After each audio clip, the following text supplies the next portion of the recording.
Fright Zoo. I was telling you about our Chilean flamingos today. So behind me you'll see our flock of Chilean flamingos. Now the really cool thing about this actual flock is they were the first flock imported from Argentina in about 85 years. So that's really great for the United States genetic population. Now Chilean flamingos are found in South America. You'll find them in areas such as mudflats and estuaries. Now you'll find these guys anywhere in waters that are any kind of alkaline, salty, any kind of water that you think is murky and nasty, because that's where they're going to find their food. These guys will typically eat anything ranging from small algae to diatoms, all the way up through small invertebrates. And that's actually where they get their color. So look, they will get this color from the beta carotenes contained in their food.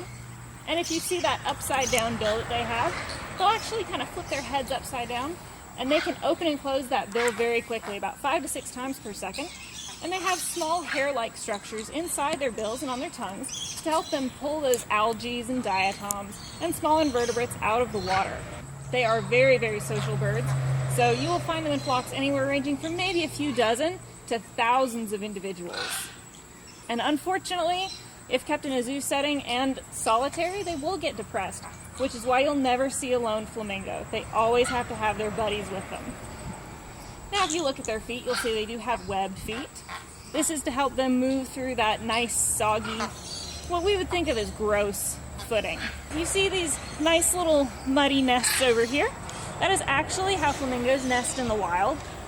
In the wild, they will use these raised mud hills, sort of, to put their eggs on to keep them out of the water.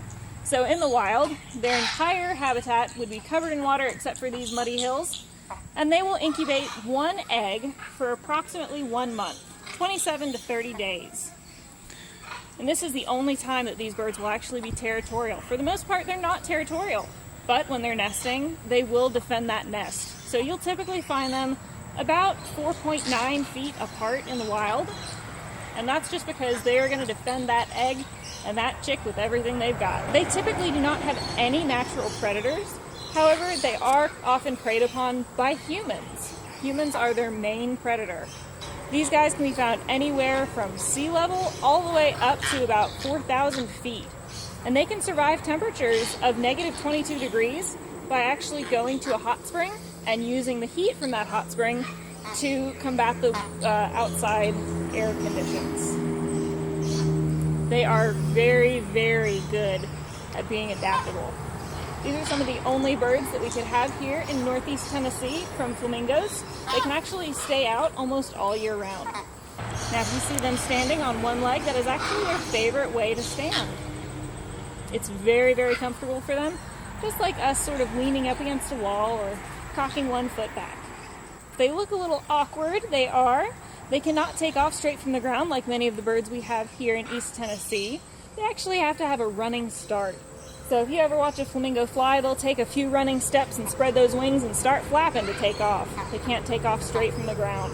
One of the really neat things is their weight. A lot of people think these guys, when they come to the zoo, weigh about 30 to 35 pounds. The average is actually 6.6 pounds for one male and 5.5 pounds for a female. Now, a good reason for this is they are really, really leggy and necky. So there's not that much there to weigh. Plus, they do have those hollow bones that all birds have to enable them to fly.